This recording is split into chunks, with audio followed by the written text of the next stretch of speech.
எல்லாருடைய எய்ம் வந்து நமக்கு திமுக வேண்டாம். இதே இவிஎம் மிஷினை வச்சுதான் திமுக வந்து ஜெயிச்சது. ஏன்னா அண்ணாமலை அவர்கள் மேல தமிழக மக்களுக்கு வந்து ஒரு ஈர்ப்பு இருக்கு. மத்திய அரசு கூட சண்டை போட்டா இப்படித்தான் ஆகும். இப்பவும் மறுபடியும் சொல்றேன், அடுத்த முறையும் திமுக ஆட்சி அமைக்காது. 28 மாநிலங்கள் பாஜகவின் ஆட்சியில பார்த்தோம்னா இன்னைக்கு 22 மாநிலங்கள் என்டிஏ கூட்டணி பாஜக இருக்கு. திமுக வந்திருந்தா கண்டிப்பா இன்னைக்கு பல லட்சம் இளைஞர்கள் ஜெயில இருந்திருப்பாங்க.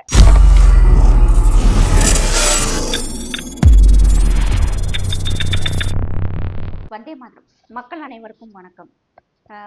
டிவிகேவினுடைய தொண்டர்கள், டிவிகேவினுடைய அந்த பொறுப்புல இருக்கிறவங்க, ஓட்டு போட்ட மக்கள் நிறைய பேர் வந்து அக்கா நீங்க வந்து டிவிகேவினுடைய விஜய் அவர்களுக்கு வந்து வாழ்த்து சொல்லுங்க அப்படின்னு சொல்லியிருந்தீங்க. நான் நேற்றே ஒரு வீடியோவில் புதிதாக பொறுப்பேற்கிருக்கும் முதலமைச்சராக பொறுப்பேற்கிருக்கும் விஜய் அவர்களுக்கு வந்து நான் வாழ்த்து சொல்லியிருந்தேன். அதனுடைய வேட்பாளர்கள் எல்லாருக்குமே நான் வாழ்த்து சொன்னேன். ஓட்டு போட்ட அத்தனை ரசிகர்களுக்கும் தொண்டர்களுக்கும் தமிழக மக்கள் அத்தனை பேருக்குமே வந்து நான் வாழ்த்துக்கள் சொல்லியிருந்தேன், நன்றியும் சொல்லியிருந்தேன். மறுபடியும் சொல்றேன், புதிதாக அமையவிருக்கும் அரசுக்கும் நடிகர் விஜய் அவர்களுக்கும் புதிதாக வந்து நமக்கு முதல்வராக வரப்போறாரு, அவருக்கும் கட்சியில் இருக்க அத்தனை பேருக்குமே வந்து வாழ்த்துக்கள் அண்ணன் நன்றிகள். ஏன்னா எல்லாருமே வந்து இப்ப எல்லாரும் போன் பண்ணி சொன்னவங்க எல்லாருமே வந்து அக்கா நம்ம எல்லாருமே ஒன்னா நினைச்சது வந்து திமுக வேண்டான்னு தான் நினைச்சோம், அதனால வந்து நீங்க எல்லாம் சந்தோஷமா இருங்கன்னு சொல்லியிருந்தீங்க. உண்மையிலே நாங்க எல்லாருமே சந்தோஷமாக தான் இருக்கோம். எல்லாருடைய எய்ம் வந்து நமக்கு திமுக வேண்டாம் அப்படிங்கிற அந்த ஒரு வேவ் லென்த்ல வந்து எல்லாருமே சரியாக இருக்கும். மறுபடியும் சொல்றேன், டிவிகேவில் இருக்கும் அத்தனை பேருக்குமே வந்து ரசிகர்கள் தொண்டர்கள் மக்கள் அத்தனை பேருக்குமே வந்து வாழ்த்துக்கள் நன்றிகள். இதுல பார்த்தோம்னா அந்த திமுக கட்சிக்காரங்க வந்து புதுசா பழைய மாதிரி உருட்ட ஆரம்பிச்சிட்டாங்க. எப்படின்னா இவிஎம் மிஷின் மேல வந்து பழைய போடுறது.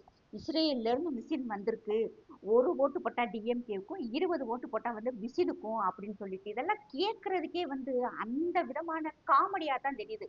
நீங்கெல்லாம் என்ன சாப்பிட்றீங்கன்னு சொல்லுங்க அப்படின்னு சொல்லிட்டு அண்ணாமலை அவர்கள் வந்து பத்திரிகையாளரை பார்த்து கேட்டாங்க. அதவே நானும் கேட்கிறேன், நீங்களாம் என்ன திங்கிறீங்கன்னு சொல்லுங்க, அதை வந்து அடுத்து வர்ற மக்களுக்கு கொடுக்காம தவிர்த்துக்கலாம். ஏன்னா 2021 இதே இவிஎம் மிஷினை வச்சுதான் திமுக வந்து ஜெயிச்சது.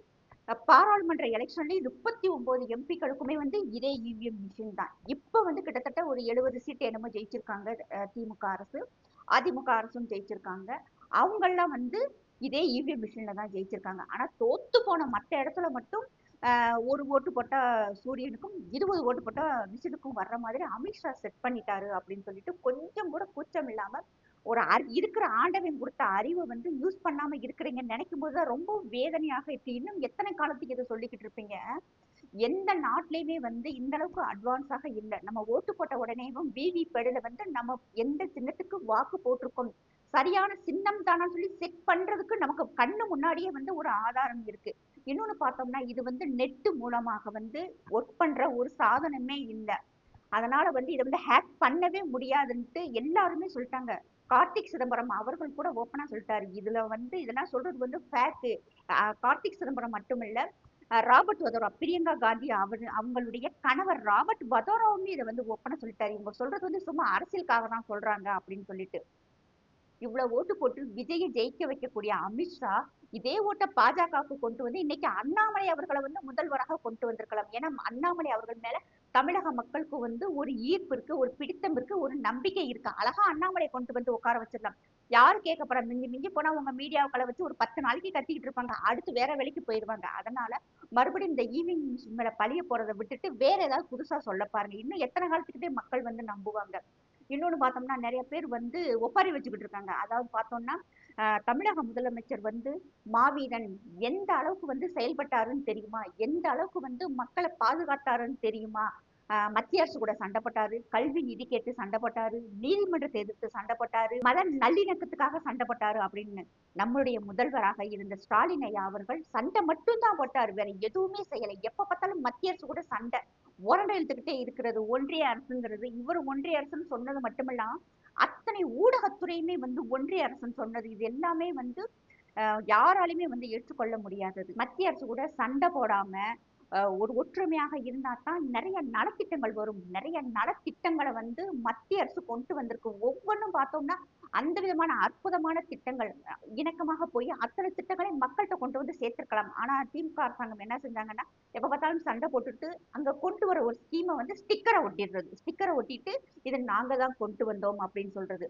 இன்னொன்னு பார்த்தோம்னா அவர் செய்த சாதனைகள்லாம் என்னன்னு தெரியுமான்னு உண்மையிலேயே சிரிப்பா தான் இருக்கு. அவர் என்ன சாதனை செஞ்சாரு அப்படி சொல்லிட்டு ஒண்ணே ஒண்ணு வந்து நீங்க சொல்லுங்க, நான் ஏத்துக்கிறேன். ஏன்னா கொண்டு வந்த அத்தனை திட்டங்களுமே வந்து சென்ட்ரல் கவர்மெண்ட் திட்டங்கள்ல ஸ்டிக்கர் மட்டும்தான் ஒட்டிருக்காங்க. அந்த நான் முதல்வன், தோழி விடுதி, இது எல்லாமே பார்த்தோம்னா சென்ட்ரல் கவர்மெண்டோடைய ஸ்கீம் தான். அதைத்தான் இவங்க வந்து ஒட்டி கைவினை, அதாவது கலைஞர் கைவினை திட்டம், அதுவுமே பார்த்தோம்னா விஸ்வகர்மா திட்டம் அப்படின்னு ஒவ்வொன்றும் சென்ட்ரல் கவர்மெண்ட் கொண்டு வந்ததை ஸ்டிக்கரை ஒட்டி தான் வந்து நான் செஞ்சேன் அப்படின்னு சொல்லிட்டு இருக்காங்க. சாதனை செஞ்சிருக்காரு இல்லையா? எத்தனை தொழில் துறைகளை வந்து தமிழ்நாட்டுக்கு கொண்டு வந்திருக்காங்க. எத்தனை வெளிநாட்டு முதலீடுகளை வந்து தமிழ்நாட்டுக்கு கொண்டு வந்திருக்காங்க. எத்தனை படித்த இளைஞர்களுக்கு வேலை வாய்ப்பை கொடுத்திருக்காங்க. அது மட்டும் இல்லாம தேர்தல் வாக்குறுதிகளை எத்தனை சதவீதம் வந்து நிறைவேற்றிருக்காங்க. அது மட்டும் இல்லாம பார்த்தோம்னா சென்ட்ரல் கவர்மெண்ட் கிட்டத்தட்ட 10 வருஷத்துல 14 லட்சம் கோடி தமிழ்நாட்டுக்கு கொடுத்திருக்காங்க. அந்த பணத்தெல்லாம் என்ன செஞ்சீங்க? தமிழ்நாட்டு மேல இப்ப வந்து 11 லட்சம் கோடி ரூபாய் கடன். 75 வருஷமா, அதாவது இப்ப 75 வருஷம் ஆகுது சுதந்திரம் வாங்கி. 70 வருஷமா இத்தனை வருஷம் ஆண்ட கட்சிகள் வந்து மொத்தமே 5 லட்சம் கோடி தான் கடன் வச்சிருந்தாங்க. ஆனா திமுக அரசாங்கம் வந்த பிறகு 5 வருஷத்துல 6 லட்சம் கோடி ரூபாய் கடன் வாங்கியிருக்கீங்க.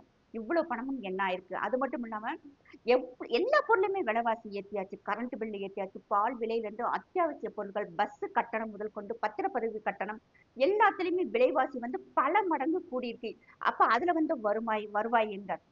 பார்த்தோம்னா டாஸ்மார்க்ல வர்ற வருமானம் வருஷத்துக்கு 50,000 கோடி ரூபாய் நேரடியாகவும் மறைமுகமாகவுமே வந்து இதே ஒரு மாதிரி 50,000 கோடி. அப்ப வருஷத்துக்கு 1 லட்சம் கோடி ரூபாய் நம்ம வீட்டு பிள்ளைக, வீட்டுல இருக்க ஆண்கள் குடிச்சு நாசமா போயிருக்காங்க. அந்த 1 லட்சம் கோடி ரூபாய் வருஷத்துக்கு 5 வருஷத்துக்கு 5 லட்சம் கோடி ரூபாய். அந்த பணமெல்லாம் எங்க போச்சு? இது வந்து மக்கள் யாராவது கேட்டு அண்ணாமலை மாதிரியோ இல்ல மக்கள் யாராவது கேட்டு வெள்ளை அறிக்கை கொடுங்கன்னு கேட்டீங்கன்னா டிஆர்பி ராஜா அவர்கள் வெள்ளை பேப்பர் எடுத்து காமிப்பாரு. இவர் பண்ண அந்த திமிர்த்தனத்துக்கு தான் மக்கள் வந்து இன்னைக்கு சரியான பதிலடி கொடுத்திருக்காங்க. மத்திய அரசு கூட சண்டை போட்டா இப்படித்தான் ஆகும். அது மட்டும் இல்லாம மத நல்லிணக்கத்துக்காக சண்டை போட்டாரு அப்படின்னு சொல்றாங்க. மத நல்லிணக்கம்னா ஹிந்து, முஸ்லிம், கிறிஸ்டின் அத்தனை பேரும் ஒற்றுமையா இருக்கிறதான் மத நல்லிணக்கம். ஆனா என்ன ஆயிடுச்சு, திருப்பரங்குன்றம் ஒரு இஷ்யூவை வச்சுக்கிட்டு ஒரு எண்ணெயும் திரியும் கொடுத்திருந்தா ராம ரவிக்குமார் ஐயா மேல போயிட்டு அவர் பாட்டுக்கு இப்ப தீபத்தை ஏத்திட்டு வந்திருப்பாரு. இது பெரிய இஷ்யூவாவே ஆயிருக்காது. ஆனா என்ன ஆச்சு, அதை வச்சு கிட்டத்தட்ட ஒரு ஒரு பதட்டமான சூழ்நிலை. ஹிந்துவுக்கும் முஸ்லிமுக்கும் வந்து ஒரு மனசுல ஒரு வேறுபாடை ஏற்படுத்தி விட்டீங்க. நான் ஏற்கனவே சொன்னேன், இந்த முறை திமுக தோற்றால் கண்டிப்பாக இது வந்து இஸ்லாமிய வெறுப்பு அதிகமாக இருக்கும். ஒன் சைடா வந்து ஒரு சிறுபான்மையினருக்கு செய்யக்கூடிய அத்தனை செயல்களுமே இந்துக்கள் மத்தியில ஒரு வெறுப்பை ஏற்படுத்துது. இந்த வெறுப்பை வந்து இந்துக்கள் வேற விதமாக காமிப்பாங்க அப்படின்னு நான் நிறைய வீடியோல நான் அதை திரும்ப திரும்ப சொன்னேன். அது இந்த முறை வந்து கரெக்டா படிச்சிருக்கு அப்படிதான் சொல்ல முடியும். ஏன்னா மக்கள் வந்து பாத்தாங்க, இவங்கெல்லாம் வந்து ஒன் சைடாவது நீ சிறுபான்மையினர் ஓட்ட மட்டுமே நீ வாங்கிக்கப்பா, இந்துக்கள் ஓட்டு உனக்கு வேண்டான்னு முடிவு பண்ணாங்க. மொத்தமா தொடர்ச்சி எடுத்தாங்க. அது மட்டும் இல்ல, சிறுபான்மையினர் மட்டும் நம்பி இருந்தவங்க சிறுபான்மையினர் ஓட்டுகளுமே வந்து பெருவாரியாக பிரிஞ்சிருக்கு. அது இல்லைன்னா சொல்ல முடியாது. ஒரு வீட்டுல 6 ஓட்டு இருக்குன்னா 5 ஓட்டு டிவிக்கு கண்டிப்பாக போயிருக்கு. ஒரு ஓட்டு தான் திமுகவுக்கு வந்திருக்கும். அது மாதிரி பெருவாரியான இளைஞர்கள், பெண்கள் வந்து டைரக்டா வந்து டிவிக்கு தான் ஓட்டு போட்டிருக்காங்க. இது நான் எலெக்ஷன் முடிஞ்சோடனேயுமே நான் சொன்னேன். நிறைய இஸ்லாமியர்கள், கிறிஸ்தவர்கள் எல்லாரும் பெரும்பாலும் வந்து விஜய்க்கு தான் ஓட்டு போட்டிருக்காங்க. ஒரு மாற்றம் வேணும்னு நினைக்கிறாங்க. அதனால வந்து நிறைய பார்த்தோம்னா குறிப்பா படித்த இளைஞர்கள்கிட்ட வந்து இஸ்லாமிய இளைஞர்கள்ட்டையுமே பார்த்தோம்னா ஒரு மாற்றம் வேணும்னு நினைச்சு டைரக்டா போய் ஓட்டு போட்டு வந்துட்டு நிறைய போஸ்ட் போட்டிருக்காங்க. இஸ்லாமிய பெண்கள் புர்காவோட வந்து டிவி கேட்க ஆதரவா பேசினாலோ கமெண்ட்ல தப்பா போடுறது, நிறைய பேர் வெளியே வந்து அந்த பெண்களை திட்டும் போது இஸ்லாமிய இளைஞர்களே வந்து அவங்களுக்கு வந்து பதிலடி கொடுத்துருக்காங்க. இது வந்து ஒரு புதிய ஒரு மாற்றம் தான். அதனால வந்து திமுக வந்து நிறைய சாதனை எல்லாம் பண்ணியிருக்காங்கன்னு சொல்லிட்டு சும்மா ஓட்டாதீங்க. இதெல்லாம் வந்து எந்த மக்களுமே வந்து ஏத்துக்கிறவே முடியாது. உங்க கட்சியில 2 கோடி தொண்டர்கள் இருந்தாங்கன்னு சொன்னீங்க, அந்த 2 கோடி ஓட்டு கூட வரலையே. அந்த அளவுக்கு வந்து நீங்க மக்களை படாத பாடுபட்டிருக்கீங்க. சட்டம் ஒழுங்கு என்ன சரியா இருந்திருக்கு? மனசாட்சியை தொட்டு சொல்லுங்க. 2.5 வயசு குழந்தைய ஒருத்தன் வந்து கெடுத்திருக்கான். அவனை ஜெயில தூக்கி வச்சுக்கிட்டு சாப்பாடு போட்டு உடம்ப வளர்த்து விட்டுக்கிட்டு இருக்கீங்க. 85 வயசு பாட்டியை ஒருத்தன் கெடுத்திருக்கான். 75 வயசு தாத்தாவை வெட்டி கொண்டுட்டு 70 வயசு பாட்டியை கெடுத்திருக்கான். இவனுங்கெல்லாம் இன்னும் நீங்க ஜெயில வச்சுக்கிட்டு இருக்கீங்க. இன்னைக்கு ஒரு பெண்ணோ ஒரு குழந்தையோ வீட்டுல விட்டுட்டு தனியா விட்டுட்டு போக முடியல. வெளியே போனா சீக்கிரம் வரணுங்கிற ஒரு பயம், பதட்டம் எல்லா பெற்றோர்களுக்குமே இருக்கு. இது எல்லாமே வந்து சரின்னு சொல்றீங்களா? இன்னைக்கு திமுக ஆட்சி போயிருச்சு. பெட்டெல்லாம் கட்டினாங்க என்கிட்டலாம். 10,000 பெட்டு கட்டினாங்க. நான் 20,000 பெட்டு கட்டுறேன். இந்த வருடம் திமுக வராதுன்னு சொன்னேன். நேத்து கூட நான் சொன்ன நீ சொன்ன மாதிரி தான்ப்பா வந்துச்சு. ஆனா பாத்தீங்கன்னா கருத்து கணிப்புகள் எல்லாமே திமுக தான் வரும்னு சொன்னாங்க. அது வந்து இந்த சன் டிவி, கே டிவி திரும்ப திரும்ப பார்த்து உங்களுடைய மண்ட மூலம் மழுங்கி போய் கிடக்குது. முதல்ல வந்து அதை விட்டுட்டு வேற சேனல்களை பாருங்க, நேஷனல் மீடியாவை பாருங்க அப்படின்னு சொன்னேன். இப்பவும் மறுபடியும் சொல்றேன், அடுத்த முறையும் திமுக ஆட்சி அமைக்காது. அவ்வளவுதான். உங்களுடைய அந்த சாப்டரே வந்து முடிஞ்சிருச்சு.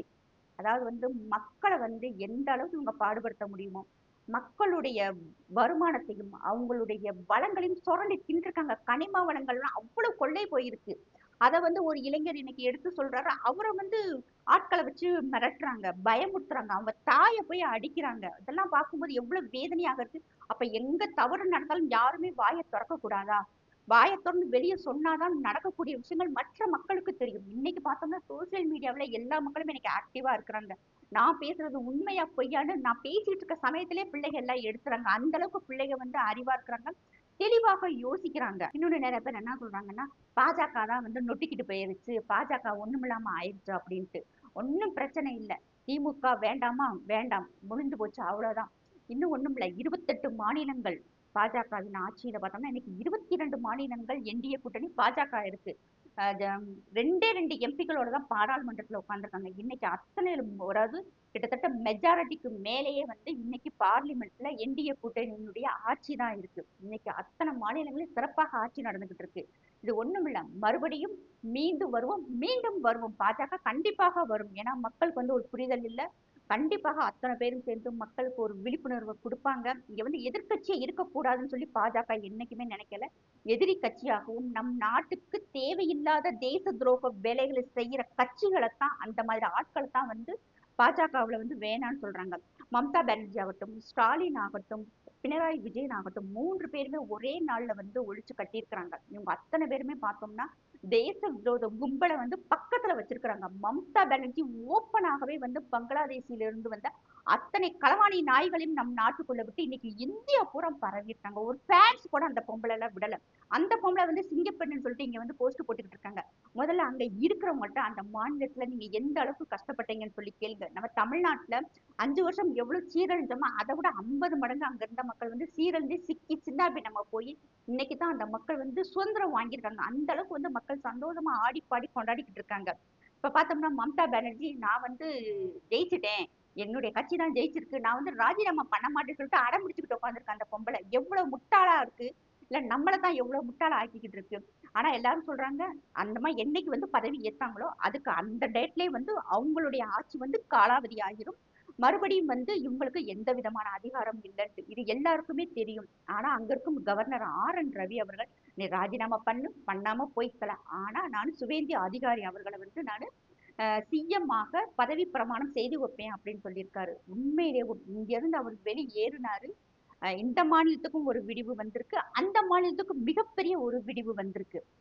அதனால வந்து பாஜக மறுபடியும் வராதுன்னு சொல்லி பகல் கனவெல்லாம் காங்கவே காங்க வேண்டாம். மறுபடியும் ஏன்னா எத்தனையோ வருஷங்கள் மகாராஷ்டிராவுல பார்த்தோம்னா கிட்டத்தட்ட 3 முறை வந்து தேவேந்திர பட்னவிஸ் அவர்கள் துணை முதல்வராக வந்து இன்னைக்கு முதல்வராக உட்கார்ந்து சிறப்பாக ஆட்சி செஞ்சுக்கிட்டு இருக்காங்க. இன்னைக்கு விஜய் அவர்களுமே வந்து நல்ல சிறப்பான ஆட்சி கொடுத்தா இவரை யாருமே டிஸ்டர்ப் பண்ண போறது இல்ல. மக்களுக்கான ஆட்சியை கண்டிப்பாக விஜய் கொடுக்கணும்னு எல்லாரும் விரும்புறாங்க. பிரதமர் அவர்கள் வாழ்த்து சொன்னாங்க. நேற்று அதுக்கு பதிலுக்கு வந்து விஜய் அவர்கள் நன்றி சொன்னது மட்டும் இல்லாம தேசத்தின் நலனையும் நம் தமிழ்நாட்டினுடைய மாநில முன்னேற்றத்துக்காக நாம் பாடுபடுவோம் அப்படின்னு சொல்லியிருக்காரு. உண்மையிலே வந்து மத்திய அரசுன்னு சொல்லி அந்த வார்த்தையை வந்து குறிப்பிட்டிருக்காரு. இது உண்மையிலே வந்து ஒரு நல்ல விஷயமா தான் நான் பாக்குறேன். அவருக்கு வந்து அரசியல் கட்சி வேறு, நிர்வாகம் வேறுங்கிறது கண்டிப்பாக அவருக்கு தெரிஞ்சிருக்குன்னு நான் நினைக்கிறேன். அரசியல் ரீதியாக, கொள்கை ரீதியாக சண்டை போடலாம், பேசலாம், விமர்சனம் பண்ணலாம். ஒவ்வொரு கட்சிக்குமே வந்து உரிமை உண்டு, அது கண்டிப்பா செஞ்சுதான் ஆகணும். ஆனா நம் மாநில முன்னேற்றம் சொல்லும்போது, நிர்வாகம்னு வரும்போது சென்ட்ரல் கவர்மெண்ட் கொடுக்கக்கூடிய நிதியை மக்களுக்காகவும் நம் மாநிலத்துடைய முன்னேற்றத்துக்காகவும் கண்டிப்பாக பயன்படுத்தணும்னு சொல்லிட்டு எல்லா மக்களுமே வந்து விரும்புறாங்க. கண்டிப்பாக நேற்று விஜய் அவர்கள் பதிலுக்காக நன்றி சொன்னதுல வந்து நல்ல விதமாக பேசியிருக்காங்க. அந்த மத்திய அரசுங்கிற வார்த்தையே வந்து உண்மையிலேயே நல்லா இருக்கு. இப்ப இந்த முறை வந்து டிவிகே வந்திருக்கு, வராம திமுக வந்திருந்தா கண்டிப்பா இன்னைக்கு பல லட்சம் இளைஞர்கள் ஜெயில்ல இருந்திருப்பாங்க. ஏன்னா, நம்ம இவங்க என்ன செய்வாங்க தெரியுமா? ஒரு மீம்ஸ் போட்டா கூட வேறமான குஜராத்ல போய் அரெஸ்ட் பண்ணுவாங்க. ஆனா, இங்க 2 1/2 வயசு பிள்ளைய கெடுத்து கொண்டவன தூக்கி உள்ள வச்சு பத்திரமா பார்த்துக்குருவாங்க. இந்த ரிசல்ட் வர்றதுக்கு 2 நாளைக்கு முன்னாடி டிவிகே சார்ந்த ஒரு ரசிகை பெண் ஒருத்தவங்க வீடியோ போட்டு அது பயங்கர வைரலா போச்சு. அதாவது வந்து நாங்க நெறைய பேசிட்டோம், நெறைய சண்டை போட்டுட்டோம். பயமா இருக்கு. இவங்க வந்தா என்ன பண்ணுவாங்களோ அப்படின்ட்டு. உண்மையிலேயே எனக்கு அந்த வீடியோ பார்க்கும்போது உண்மையிலேயே ரொம்ப சங்கட்டமா இருந்துச்சு. பயமா இருந்தது. ஏன்னா ஒரு பெண் பிரியா டாக் வித் பிரியா. அவங்கலாம் பார்த்தோம்னா கன்சீவா இருந்தாங்க. கையில வளையல் போட்டு வளைகாப்போட உட்கார்ந்து பெண் பெரும்பாலும் பார்த்தீங்கன்னா, நெறைய வந்து இந்த திமுக செய்யும் தவறுகள வந்து அவங்க எடுத்து வெளிய சொன்னாங்க. அப்படி இருக்கும்போதே அவங்களுக்கு மிரட்டல்கள் வந்தது.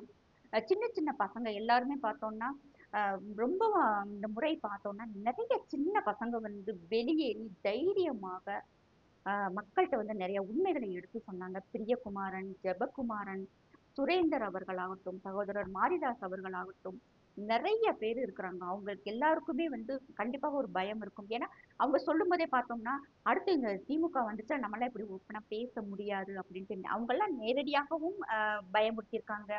மறைமுகமாகவும் தாக்கப்பட்டிருக்காங்க. அதெல்லாம் அவங்கலாம் வெளிய சொல்லாம, நம்ம நாடும் நல்லா இருக்கணும். நம்ம மாநிலம் வந்து நல்ல ஒரு கையில வந்து ஆட்சி போகணும். திமுக இருக்கக்கூடாதுன்னு நெனச்சு பேசணுங்க. தமிழ் சகி, இன்னும் நெறைய பேர் தம்பிகள்லாம் இருக்காங்க. அவங்க பேரு எனக்கு தெரியல. அன்புடன் மகா, அதே மாதிரி பேசு தமிழா பேஜ்ல இருக்க அந்த டீம் ஃபுல்லா ஆகட்டும், நெறைய Sri TV, northern media, TN news, INT அத்தன பேருமே வந்து இன்னைக்கு இருக்க சின்ன பசங்க. என்னைய விட ரொம்ப ரொம்ப சின்ன பசங்க. அவங்க எல்லாருமே வந்து நம்ம மாநிலம் நல்லா இருக்கணுங்கிறதுக்காக உழைத்தவங்க. அத்தன பேருக்குமே நான் நன்றி சொல்றேன். ஆனா உண்மையிலேயே பார்த்தோம்னா, இன்னைக்கு திமுக வரல. அத்தன பேருமே வந்து தைரியமாக அவங்களுடைய கருத்துக்கள வந்து வெளிய வைக்கலாம். அதுல ஒரு சில இளைஞர்கள் வந்து சொல்றாங்க, "நாங்க வந்து ஆளுங்கட்சியா இருந்து தானே பார்த்தோம். எதிர்க்கட்சியா இருந்து பார்க்கலைல" அப்படின்னு சொல்லிட்டு அதையும் ஒரு மிரட்டும் தொனியில சொல்றாங்க. தயவு செய்து புரிஞ்சுக்கங்க. சண்டை போட்டுக்கிட்டே வந்து ஆட்சி நடத்த வேண்டாம். நல்ல முறையில நடத்தணும்னு எல்லாருமே நினைப்போம். அதாவது வந்து மக்களும் வந்து ஒரு அது எப்படி சொல்றது? மக்களும் வந்து எல்லாரும் சேர்ந்து ஒற்றுமையாக இருந்து ஆட்சி நல்ல முறையில நடத்தட்டும்னு எல்லாரும் நினைக்கணும். ஏன்னா மீடியா சப்போர்ட்டா இருக்கிறதுனால சின்ன விஷயத்த கூட பெரிய பெரிய விஷயமாக காமிப்பாங்க. அப்படி பார்த்தோம்னா இன்னைக்கு தமிழ்நாட்டுல வந்து இந்த விர்ச்சுவல் வாரியர்ஸ் ஆகட்டும், பாஜக IT wing, ADMK IT wing, நாம் தமிழர் ஐடி விங், அது போக ஒரு சாதாரண படிச்ச பெண்கள், ஆண்கள் எல்லாமே இன்னைக்கு வந்து ஒரு விவரம் தெரிஞ்சவங்களாங்க இருக்கிறாங்க. அவங்களுமே வந்து அப்ப திமுகவுக்கு பதில் கொடுக்க ஆரம்பிச்சுருவாங்க. இந்த சோசியல் மீடியா சண்டையை விட்டுட்டு நம் மாநிலம் எப்படி முன்னேறணும்னு சொல்லிட்டு தயவு செய்து எல்லாரும் நினைங்க. அப்பதான் வந்து நம்ம மற்ற மாநிலங்களோட பொருளாதாரத்துல வந்து முன்னேற முடியும். இன்னைக்கெல்லாம் உத்தரப்பிரதேசம் பார்த்தோம்னா $1 எக்கானமி நோக்கி போய்கிட்டு இருக்கு. நம்ம 5 வருஷத்துல வந்து நம்ம மாநிலம் பின்னாடி போய்கிட்டு இருக்கோம். திமுக கொடுத்த அத்தனை புள்ளி விவரங்களுமே தவறானது. நீங்க போய் தேடி பாருங்க. அப்பதான் நமக்கு தெரியும். ஆனா இத்தனை பேரும் பாடுபட்டு மக்களுக்கு வந்து ஒரு விழிப்புணர்வு கொடுக்கும்னு சொல்லி பேசின அத்தனை தம்பிகளுக்கும், தங்கச்சிகளுக்கும், பிள்ளைகளுக்கும் மனமார்ந்த நன்றிகள். அவங்க நிம்மதியாக வந்து இனிமேல் வந்து அவங்களுடைய வேலையை பார்க்க போவாங்க. இதைத்தான் எல்லாரும் எதிர்பார்க்கறாங்க. ஒரு சின்ன போஸ்ட் போட்டா கூட எத்தனையோ பாஜக காரங்க, எத்தனையோ அதிமுக காரங்க எல்லாம் இன்னும் ஜெயில்ல இருக்காங்க. இன்னும் அவங்க வெளியே வரல. 4 லைன் மீம்ஸ் போட்டவங்கள கூட புடிச்சு உள்ள வச்சிருக்காங்க. அதெல்லாம் நினைக்கும் போது அப்ப யாருமே வந்து பேச முடியாது. இதுதான் வந்து ஒரு பாசிசம்னு சொல்றது. நான் நினைக்கிறது மட்டும்தான் எல்லாரும் நினைக்கணுங்கிற அந்த எண்ணத்தை தயவு செய்து திமுக காரங்க விடுங்க. எல்லாருமாக சேர்ந்து ஒரு விஜய் அவர்களுக்கு வந்து ஒரு சப்போர்ட் பண்ணுங்க. நல்ல ஆட்சி நடக்கட்டும். மறுபடியும் சொல்றேன், பாஜக மறுபடியும் மீண்டும் வரும். ஜெய் ஹிந்த், ஜெய் பாரத்.